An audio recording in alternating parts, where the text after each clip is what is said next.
จะเกลื่อมเนาะลูกรุ่นเอาได้เป็นหลอดฮะลูกรุ่นเอาหรอท่านน่ะบ่โอ้สบายดีเนาะมื้อนี้ก็พบกันอีกแล้วกับซ่องเขียวแนวสับเนาะหลังจากที่ว่าบ่ได้เห็นกันดนเนาะมื้อนี้สิมารีวิวเบิ่งรถอยู่ห้านรถมือสองเนาะบุญโฮมเชียงกงตัวนี้รถ8 ล้อนะครับมาเบิ่งรถเนาะโอ้หลายรถนี่ก็12 ล้อสุดใหญ่นี่เนาะแต่งแล้วเรียบร้อยติดมีเจ้าของแล้วคันนี้นี่ก็เป็นรถโม้ปูนโอ้รถหลายนี่ทางหลังมีแต่12 ล้อบัดทีนี่เนาะเป็น12 ล้อมีถุงลมเห็ดแหนบแล้วเรียบร้อยก็มีเนาะเป็นชุดใหญ่ก็มีเบรกลมสดเนาะหัวเก๋งก็มีเนาะเป็นหัวเก๋งฮีโน่โอ้แต่ยักมืดเนี่ยผมมาตอนเที่ยง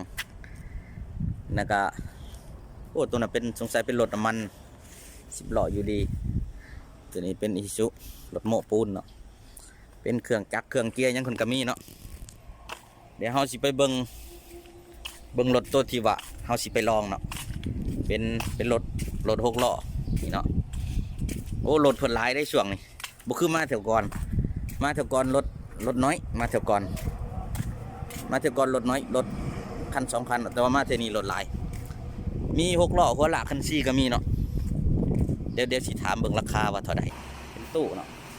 ตัวนี้เป็นหัวหลากคัน4เลย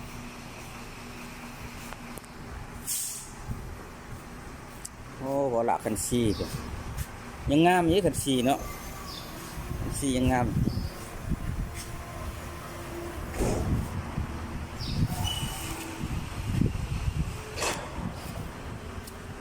โอ้เป็นยางแม็กเบิดเนาะเป็นรถมือสองมาจากญี่ปุ่นเบิ่งคันสีเขียวนี่งามอยู่ว่าคันสีเขียวนี่เดี๋ยวเป็นตู้เปิดปีกเนาะตู้เปิดปีกนี่ก็เป็น6 ล้อเปิดปีกเดี๋ยวมาเบิ่งรถให้สร้างเป็นติดจักรให้ละมาเบิ่งคันสีส้มนี่เนาะคันนี้วะ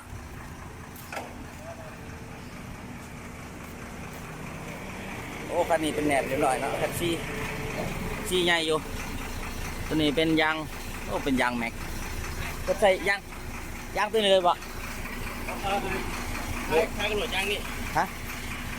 กระโดดตัวนี้โอ้ไม่สบายเอาไปเปลี่ยนเองพอดีอยากได้อยู่จะแบบเอาเลยเดี๋ยวเราไปลองเลยขึ้นเลย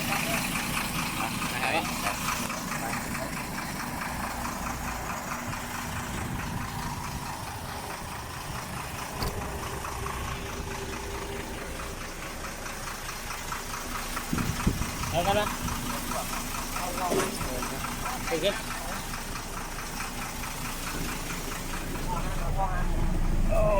เย็นอยู่มันนี่ใหม่ๆเลยนะครับคนถ่ายไปแล้วมาเลยถ่ายไปเลยไปเลยโอ้ได้ก็ตามนี่แหละให้ดับได้ไฟอ่อนเลยแล้วก็ไปลองรถโอ้เป็นเครื่องเล่นไฟอ่ะจักร24ปะอันนี้เป็นจักร24ขัดชูแรงแน่อาจจะย้อนเลยเดี๋ยวสิพาไปลองรถ6 ล้อวันนี้เนาะ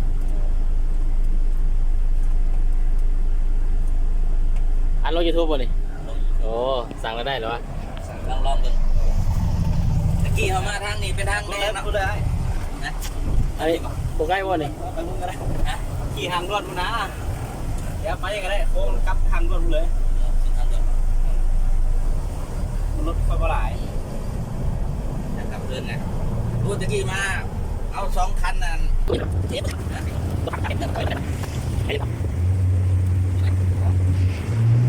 เอาไปเอาไปเอาไปเป็นจังหวัดอะไรเราเอาไปทำสถิติสั่งเราเอาไปวันวันยิงวันที่6ทำตัวลงเสียเลยว่าเรา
สุดท้ายจบอยู่คันนี้เนาะ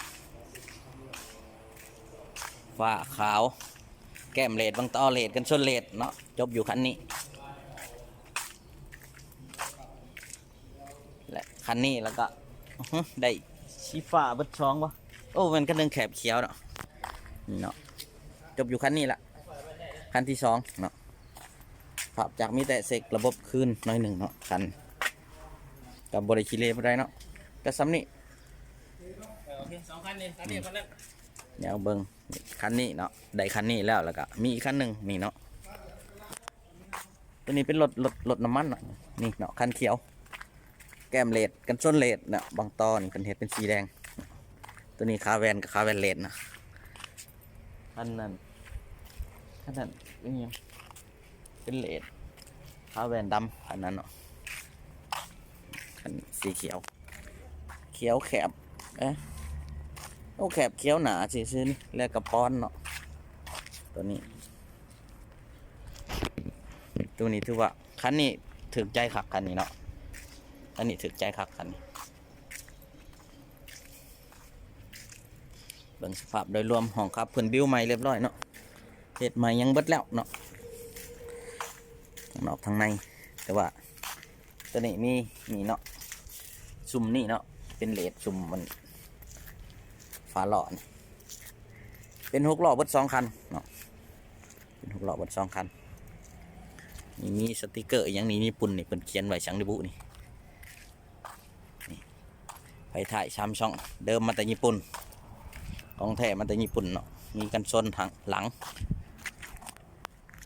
มีกันกระแทกนี่เนาะเวลาถอยกันชนกันกระแทกที่แรกก็สิว่าเบิ่งสีส้มนี่เนาะที่แรกเบิ่งสีส้มแต่ว่าสีส้มบ่จะผ่านเนาะเสียงจักรบ่ม่วนสีส้มเสียงจักรบ่ม่วนสีส้มนี่มันก็เป็นสีเดิมมาแต่ญี่ปุ่นเก็บขึ้นเล็กหน่อยแต่ว่าเสียงบ่ผ่านเนาะเสียงบ่ผ่าน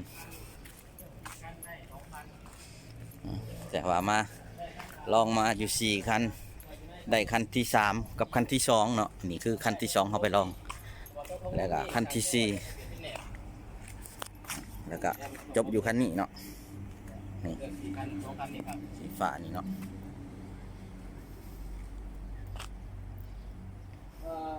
เขาก็